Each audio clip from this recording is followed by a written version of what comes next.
बहुत बहुत धन्यवाद। प्रणाम। आपको भाजपा की तरफ से इस मालबजार विधानसभा क्षेत्र से भाजपा प्रार्थी के रूप में चुना गया है, इसमें क्या जी, बोलना मैं बहुत बहुत धन्य हूँ भारतीय जनता पार्टी को का मैं शुक्रगुजार हूँ कि जिन्होंने मुझे विगत 2016 में एक मौका दिया था और उसके बाद फिर से इस बार मुझे एक मौका देकर मैं उनका आभारी हूँ।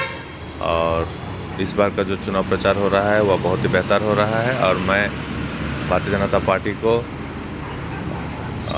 इस बार एक उपहार के रूप में एक जीत करके उपहार दूंगा मैं। आपको कितना उम्मीद है आपके जीत पर? देखिए, जिस प्रकार से हम काम कर रहे हैं और जिस प्रकार से लोगों में उत्साह है, उससे मैं ये कह सकता हूँ कि इस बार जीत हमारी निश्चित है, हम जीत रहे हैं। आप इस क्षेत्र में किसको प्रतिद्वंदी मानते हैं? मेरी प्रतिद्वंदी तो तृणमूल के हमारे जो विगत 10 साल से रहे एमएलए बुलूचिक बड़ाई जी को ही मैं अपना प्रतिद्वंदी मान रहा हूँ। ये केवल बाकरकोट क्षेत्र या टोटगांव का नहीं, बल्कि मैं जहाँ भी अभी पहुँच रहा हूँ, मेरे जो ये बगान क्षेत्र जितने भी हैं, यहाँ पानी का लेकर बहुत ही समस्या है। मैं जहाँ भी पहुँच रहा हूँ वहाँ मेरे जनसाधारण से यही विनती है कि अगर मैं जीत जाता हूँ तो सर्वप्रथम जो मेरा काम होगा वो पानी का व्यवस्था को लेकर ही वो हमें बोल रहे हैं। और मैं कुछ जगह रैली के माध्यम से पहुँच रहा हूँ, जैसे कि मैं खुद रांगामाटी जीपी कुछ दिन पहले गया था, तब मैंने देखा कि कुछ कुछ जगह में लोग जो कीचड़ के जो ड्रेन होते हैं उस ड्रेन के अंदर भी घुसकर पानी इकट्ठा कर रहे हैं। ये देखकर मुझे बेहद ही दुख हुआ। तो मैं भी तत्पर हूँ, अगर मैं जीत हासिल करता हूँ तो सर्वप्रथम पानी को लेकर हमारी जो निर्मल योजना है हमारे भारतीय जनता पार्टी की ओर से, मैं उसके माध्यम से पानी की व्यवस्था करने की पूरी कोशिश करूँगा। देखिए, हमारा जो क्षेत्र है, ये क्षेत्र अभी भी, हम तो ट्राइबल क्षेत्र में आते हैं, फिर भी हमारे ट्राइबल क्षेत्र में आज तक हम पूर्ण रूप से यहाँ इस प्रकार का डेवलपमेंट नहीं देखा है। लेकिन हमारे भारतीय जनता पार्टी के माननीय हमारे अमित शाह जी ने हमें आश्वस्त किया है कि इस क्षेत्र में पूर्ण रूप से एक ट्राइबल बोर्ड का गठन किया जाएगा और उसके माध्यम से इस क्षेत्र को डेवलप किया जाएगा। तो मैं भी यही आश्वस्त हूँ कि अगर भारतीय जनता पार्टी सत्ता में आती है तो हमारे क्षेत्र के लिए बेहतर काम करेगी।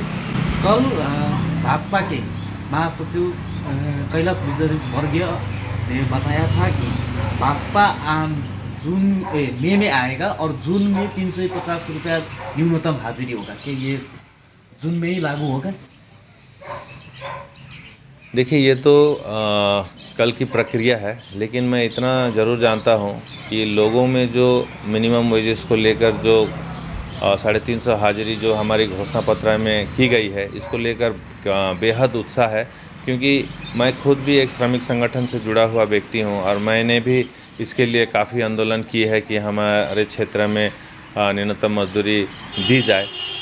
तो काफ़ी आंदोलन करने के बाद भी इसके ऊपर किसी प्रकार का विचार विमर्श नहीं किया गया। बस हमें इंट्रिम देकर आज तक हमें रखा गया है। तो आज भारतीय जनता पार्टी ने सर्वप्रथम संसदों के द्वारा संसद में आवाज़ उठाई है मिनिमम वेजेस को लेकर, और उसके बाद ही आसाम में बढ़ोतरी हुई थी। लेकिन किसी कारणवश आज वहाँ के जो मालिक हैं बगान के, उन्होंने इसको भी केस कर कोर्ट पर लटका दिया है। लेकिन हमें पूरी विश्वास है कि हमारी पार्टी अगर आएगी तो हम 350 रुपया मजदूरों के लिए न्यूनतम मजदूरी कर सकेंगे। यही मैं आपको अभी कहना चाहता हूँ। और जो भाजपा के संकल्प पत्र में जो 11 जाति गोरखा जाति का उल्लेख किया है, उसको किस दृष्टि से देखते हैं आप? देखिए, ये 11 जनजाति को जो करने की बात हुई है, ये भारतीय जनता पार्टी के बैनर में ही इस बात को उठाया गया है और इसके ऊपर काफ़ी चर्चाएं और कुछ काम की प्रक्रिया भी चली है, लेकिन आज वो हो नहीं पाया है। लेकिन अगर आगे भी इसके विषय में कुछ करना पड़े तो हम भी तत्पर रहेंगे। जी हाँ, देखिए, हम तो जहाँ तक जानते हैं कि डूअर्स टी टूरिज्म और टूरिस्ट के माध्यम से ही आज जीवित है। तो कहीं ना कहीं टिम्बर को लेकर तो हम अभी पूरी तरह से ख़त्म की स्थिति में है, लेकिन फिर भी आज हमारे यहाँ टी और टूरिस्ट ये दोनों ही काफ़ी डूअर्स के लिए लाभदायक है। तो हमारी ओर से भी कोशिश रहेगी कि जहाँ कहीं भी हो टूरिज़्म के माध्यम से अगर हम